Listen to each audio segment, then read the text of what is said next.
Après 2 premières saisons plutôt convaincantes aux côtés de Carlos Sainz, Lando Norris entamait cette saison 2021 avec comme objectif de confirmer les espoirs placés en lui.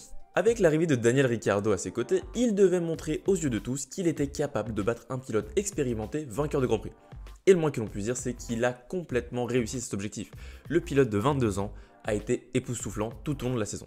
Il a su se mettre en avant et montrer au monde de la Formule 1 qu'il est capable de devenir un jour champion du monde de Formule 1.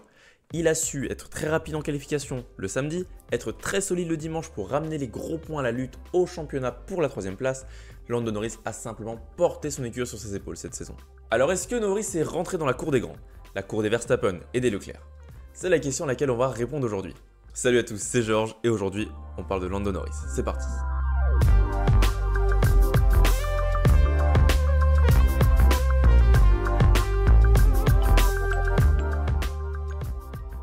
Alors que le premier Grand Prix de la saison à Bahreïn avait été plutôt convaincant et satisfaisant pour McLaren, rien ne laissait entrevoir un tel niveau de performance pour Imola. Après un premier run qui le voit prendre la 4ème position sur la grille de départ provisoire, personne ne s'attendait à voir Norris allumer le premier et le deuxième secteur en violet lors de son deuxième passage. Est-ce que Norris est capable d'aller prendre la pole position? Il ne lui restait que le 3ème secteur à abattre, et pour 43 millièmes, il ne parviendra pas à prendre la pole position mais se classera second. Alors certes, son tour sera par la suite annulé parce qu'il n'aura pas respecté les limites de piste dans les derniers virages, mais quelles émotions c'est à ce moment-là. On a peut-être enfin trouvé un pilote capable de rivaliser avec les Mercedes et les Red Bull.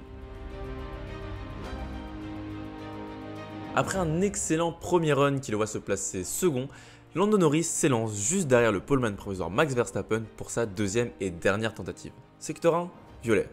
Secteur 2, 11 millièmes de retard sur Verstappen. Norris est peut-être enfin en train d'aller prendre la première pole position de sa carrière. 48 millièmes. C'est ce qu'il manquera à Lando Norris pour battre Max Verstappen. Il était à un cheveu de devenir poleman. Ce n'est plus de simples coups d'éclat. Lando Norris est réellement capable de jouer des pole positions lors des Grands Prix.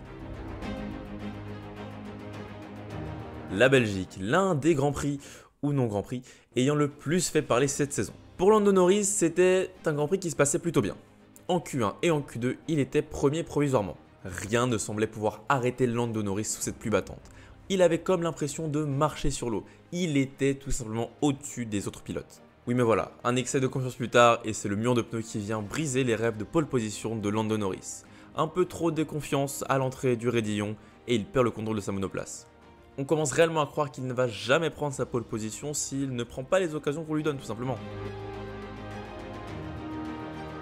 Puis finalement, le Grand Prix de Russie arrive, et la pluie nous offre un scénario tout bonnement incroyable. Alors que tout le monde a effectué son premier tour de Q3 en pneu intermédiaire, la pluie commence à cesser et George Russell prend le pari de sortir en pneu soft. Véritable coup de génie, tout le monde le suit. Dans le même temps, Lewis Hamilton casse son aileron avant en rentrant au stand, et étant donné que Max Verstappen, pénalisé le lendemain, n'a pas pris part à la qualification, c'était le moment ou jamais pour prendre la pole position. Avec une demi-seconde d'avance sur le second Carlos Sainz, Lando Norris prend enfin sa première pole position en Formule 1. Il devient le 102e poleman. C'est véritablement au cours de l'exercice des qualifications que Lando Norris m'a le plus impressionné. À chaque fois on se disait peut-être que, certes il y a Lewis Hamilton, Max Verstappen, Valtteri Bottas, peut-être Perez et encore on n'y croyait pas trop, mais on avait enfin un autre pilote d'une autre écurie qui pouvait venir et chambouler finalement l'ordre établi. Lando Norris, le week-end, il était capable de nous sortir un tour incroyable qui pouvait nous faire vibrer. Deux statistiques témoignent de la régularité du pilote britannique. Tout d'abord, en qualification, Lando Norris place sa monoplace 21 fois sur 22 Grands Prix en Q3. De son côté, Daniel Ricciardo ne réalise cette performance que 13 fois. L'unique Grand Prix où Lando Norris n'a pas participé à la Q3, c'est le Grand Prix des Pays-Bas où Nicolas Latifi crache sa monoplace dans le mur en fin de Q2 et fin de session drapeau rouge, Norris ne peut pas repartir pour une deuxième tentative. Deuxièmement, le dimanche, Lando Norris rentre dans les points 20 fois sur 22 Grands Prix. C'est autant de fois que Lewis Hamilton. Et le seul pilote qui fait mieux, c'est Max Verstappen avec son unique abandon à Bakou.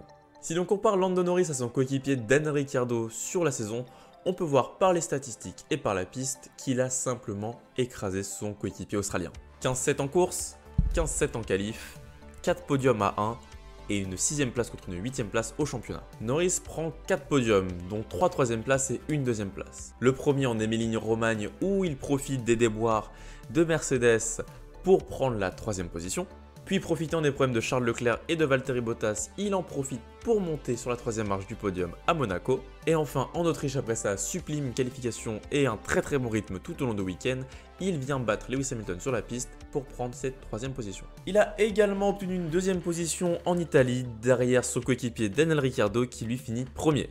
Les McLaren étaient tout simplement trop fortes ce week-end là. C'est d'ailleurs le seul doublé de la saison pour une écurie.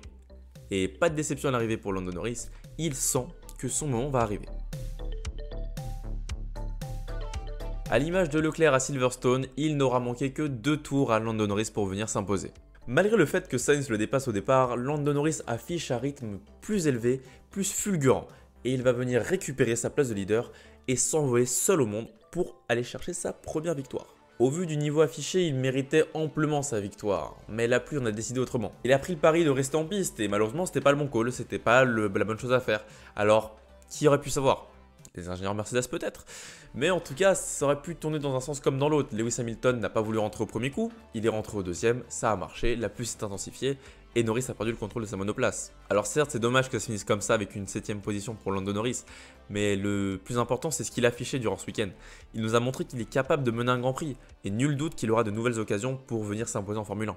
Norris a su montrer au monde de la Formule 1 qu'il est capable de venir se battre pour des pole positions et des victoires le week-end. Reste plus qu'à savoir maintenant si McLaren sera en mesure de lui fournir une machine capable de se battre pour le titre. Je n'ai aucun doute que l'on retrouvera Lando Norris aux côtés de Charles Leclerc, Max Verstappen ou encore George Russell dans la lutte au championnat du monde dans les années à venir. Norris est enfin dans la cour des grands.